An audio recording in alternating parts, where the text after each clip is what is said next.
So this is section 7, topic 5 on growth and decay rates of exponential functions. So today we're going to be talking about how our exponential functions can show either growth or decay. So the word growth is pretty straightforward. You know that means that something is increasing. Whereas decay, if you think about the word decay, or like if you think about something decaying, it's that it's breaking down, it's decreasing. So decay would mean that something is going away, whereas growth means that something is gaining more or growing. So consider the exponential function in the form f of x equals a times b to the x. Assume that a, remember that a represented my y-intercept,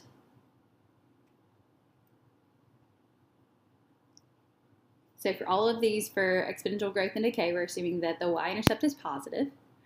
If b, the common ratio,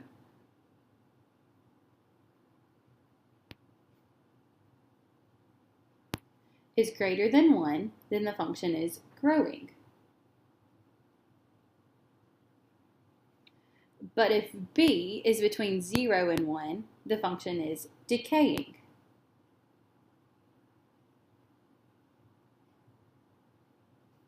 Okay, and this relates to what we saw in 7.3. Yeah, in the table in 7.3 on page 191, where we decided that if the y-intercept was positive, if the common ratio was greater than 1, it was an increasing function. But if the y-intercept was positive and the common ratio was between 0 and 1, meaning it was fractional or a decimal, less than 1, then the function was decreasing or decaying. So what are some examples of exponential growth? Talk with your group for just a second.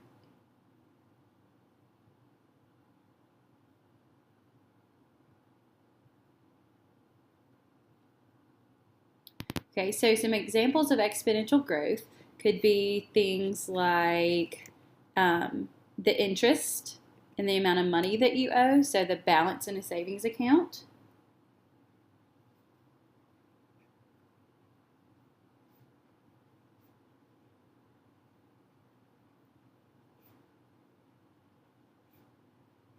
So if you make 5% interest in your savings account, then you are making more money. Your amount in your the amount of money in your account is going up. It could also be for balances. It could also be like the balance owed on a credit card,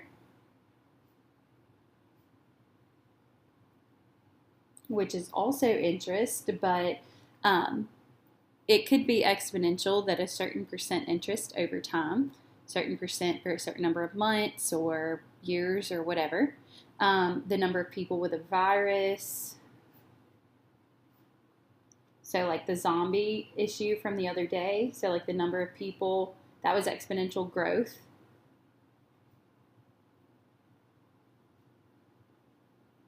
Okay, that would be, all three of those would be exponential growth. Anything where the number's getting larger every time. So some examples of exponential decay would be the opposite. Anything where it's decreasing over time. So if you think about a car, if you buy a brand new car, then the car, as soon as you drive it off the lot, is not worth as much as it was when you bought it. So a car depreciating over time, or any car, even if a used car, depreciates in value, decreases in value.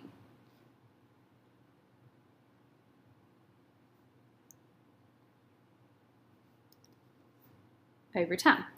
And another example of exponential decay would be like the size of a dead tree over time is what this example says. But it could be anything that would decay. So like trees to decay.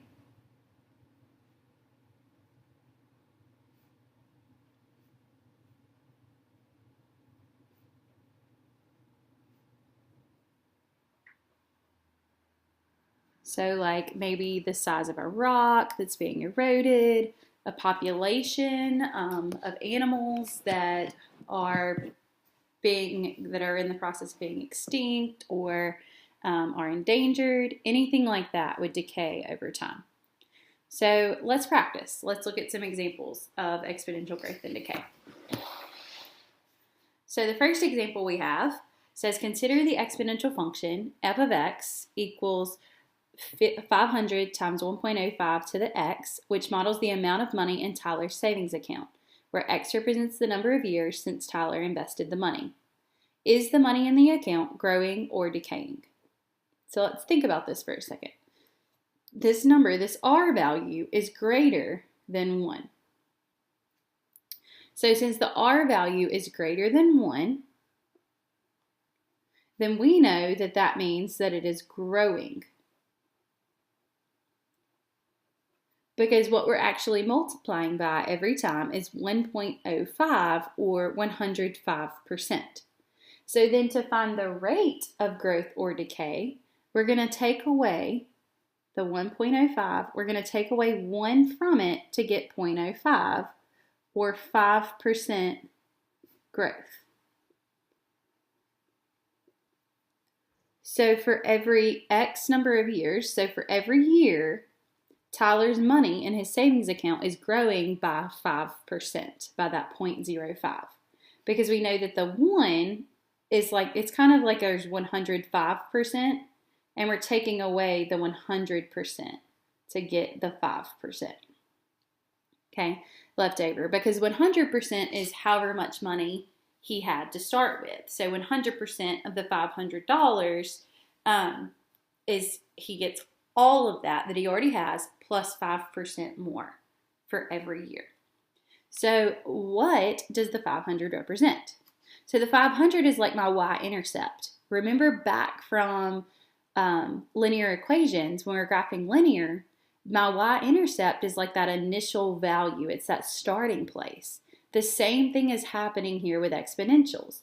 If this is my a, if this is my y-intercept, then the 500 represents the starting amount. So the starting amount of Tyler's savings account.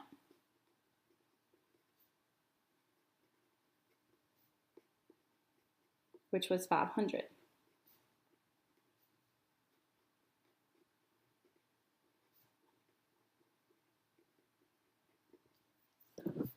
Okay, and then consider f of 8 equals 738.727721.895. While this is correct, is it an appropriate answer in this context? So let's analyze. The 8 stands for 8 years. So would we say that in 8 years, Tyler will have 738.727721895?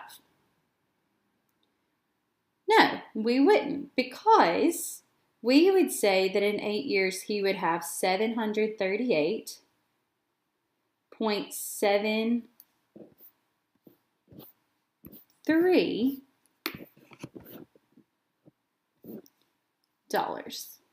Because any bank, even with the 5%, any bank or any financial institution is going to round this up, even though he doesn't quite have 73 cents. That 7 is going to round that 2 up to a 3.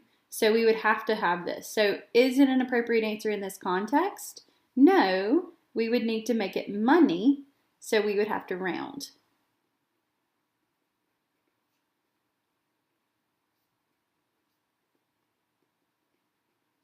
So really it's just making sense of that answer there, that because it represents money, we would have to round that to the nearest hundredths. And then at the bottom, this study edge tip is important. You will see the rate of growth or decay expressed as a decimal or a percentage, either way. So you could see a decimal, 0.05, or you could see a percent, 5%. Okay, remember that the decimal times 100, this might be important for you, is equal to the percent. Okay? All right. Consider the exponential function f of x equals 21,000 times 0.91 to the x, which models the value of Robert's car, where x represents the number of years since he purchased the car. Is the value of Robert's car growing or decaying? So let's think. That 0.91 is less than 1 whole.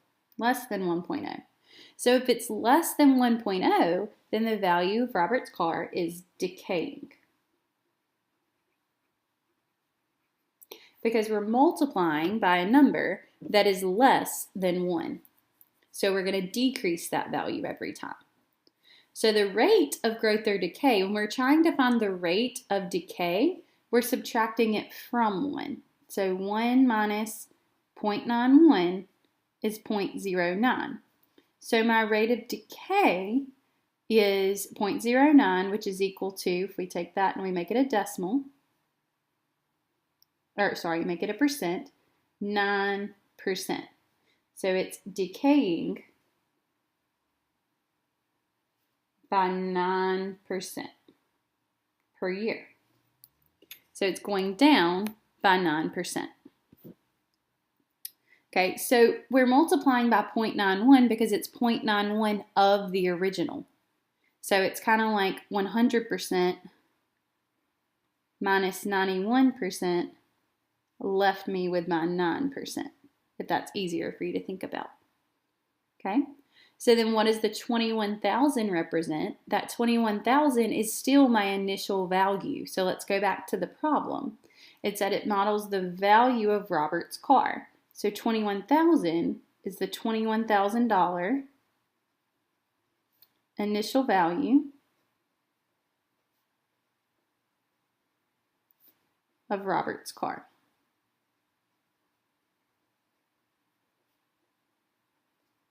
Okay. So then we have a study edge tip down here at the bottom. This says to find the decay rate, you must subtract B from 1. To find the growth rate, you must subtract 1 from B. Okay, so an easy way to look at that is your growth or decay rate is never going to be a negative. So you either take it away from 1 if it's less than 1, or you take 1 away from it if it is greater than 1. So you're really just trying to find basically the absolute value of how far, but it's not quite the absolute value because it's not its distance from 0, but it's kind of like absolute value where you're trying to find the distance from 1. So like the absolute distance from 1, whether it's above or below, how much away from 1 whole, 100% is it? So let's look at the try it. So if you're doing this in class, now's a great time for you to pause and work these, and then unpause the video when everybody's ready to move on. So consider the exponential function f of x equals 1,250 times 1.08 to the x, which models the amount of money invested in a band fund where x represents the number of years since the money was invested. So what is the rate of growth or decay? So first, let's look at this number. This is 1.08. So because 1.08 is greater than 1, we know that it is a growth. Okay? To find out how much growth it is, we say 1.08 minus 1 whole, and that gives me 0.08. We also could say 108% minus 100% gives me 8%. So 0.08 or 8% growth. Okay, so it's growing by 8% or 0.08. So then it says, what does 1,250 represent? So the 1,250 is that initial amount of money. So it's invested in a bond fund. So that's the initial 1,250 is the initial amount invested. So to make sense of this problem, we invested $1,250 and it's gaining 8% interest every year. That's what that exponential function is representing. So then number 4, consider the exponential function f of x equals 25,000 times 0.88 to the x, which models the amount of money remaining in Lola's retirement fund, where x represents the number of years since Lola began withdrawing the money. So withdrawing is an important idea here that tells me I'm probably dealing with exponential decay. But I also can tell that I'm dealing with exponential decay because this value is less than 1. So because 0.88 is less than 1, I know that that means I'm dealing with decay. Okay, I can figure out what my rate of decay is by saying 1 minus 0.88, which is the same thing as 100% minus 88%, which leaves me with 0.12 or 12%. So it's a decay rate of 0.12 or 12%. Okay? And then the 25,000 represents that starting amount. So it models the amount of money remaining in her retirement fund. So it means the 25,000 represents that Lola started with $25,000 in her retirement fund.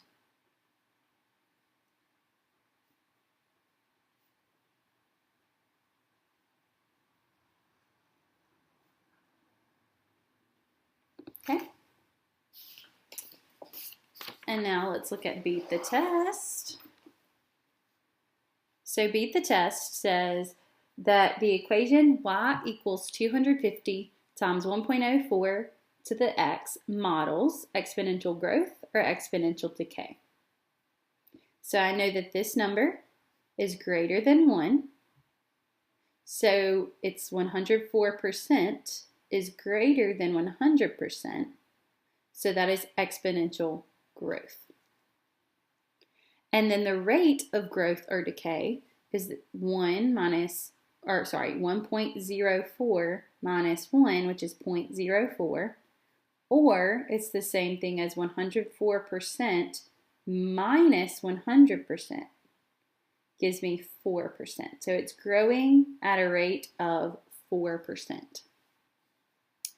The function f of x equals 350 times 0.75 to the x models the amount of money remaining in Alicia's summer budget, where x represents the number of weeks since summer began. Which of the following are true statements? Select all that apply. So the function models exponential decay. So if it's exponential decay, we want this r to be less than 1, which is true. So it is exponential decay. The 350 represents the amount of money Alicia had in her budget at the beginning of the summer. So that is the initial value. Money remaining, so 350 would be where she started. That's true. The rate of decay is 25%. Remember that my rate of decay is the difference between this and 1. So 1 minus 0.75 is equal to 0.25 or 25%. So the rate of decay is 25%. That's true. Alicia spent $262.50 during the first week of the summer. Now, if you put 1 in the place of this, 350 times 0.75 to the first does equal 262.50. However, what's really important is that this says she spent $262.50. But this says that the f of x represents the amount of money remaining. So if it is the amount of money remaining, this is the amount of money remaining after week 1, not how much she spent. The amount she spent would be 350 minus this. So that is incorrect. And then it says at the end of the second week, Alicia will have less than $200 in the budget.